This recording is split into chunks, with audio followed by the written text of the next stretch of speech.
Hey everyone, welcome to George's Library. Today we're going to talk about The Ember Spyglass by Phillip Pullman. The third novel in the His Dark Materials trilogy is not perfect, and let me explain why. From the very first paragraph, you get a sense of epicness.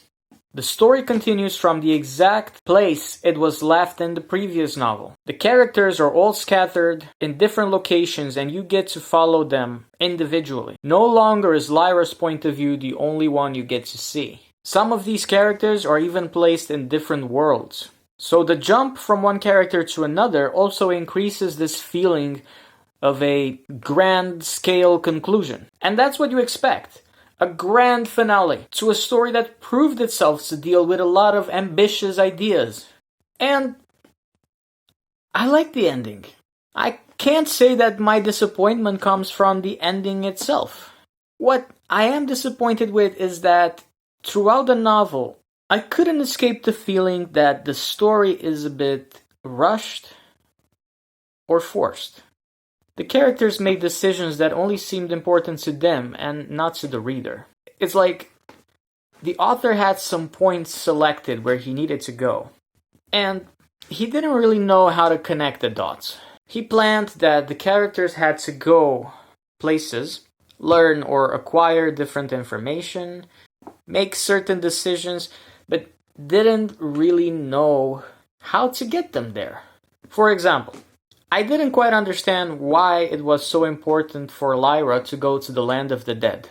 There were so many big things happening in the world at that moment. Why, suddenly, the journey to the land of the dead became a priority? Out of nowhere.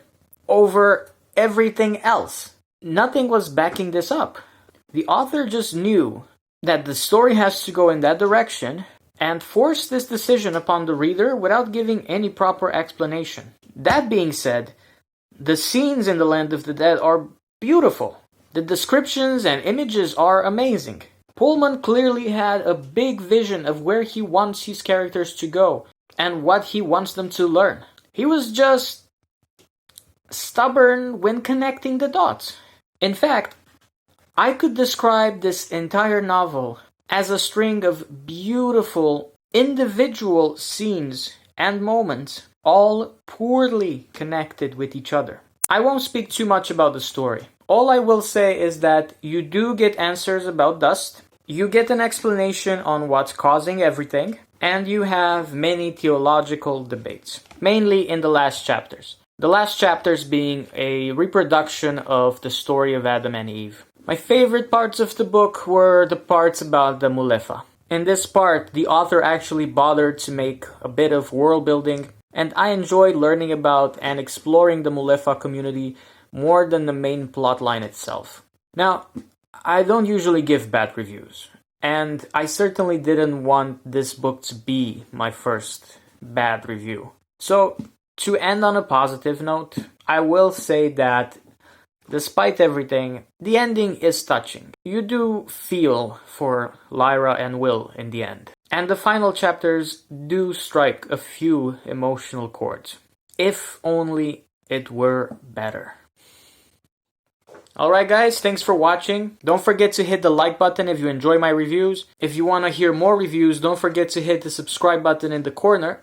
And if you have friends interested in books and stories, don't forget to share my channel with them. I hope everyone is staying safe. Don't forget to be kind and keep on reading. See you next time.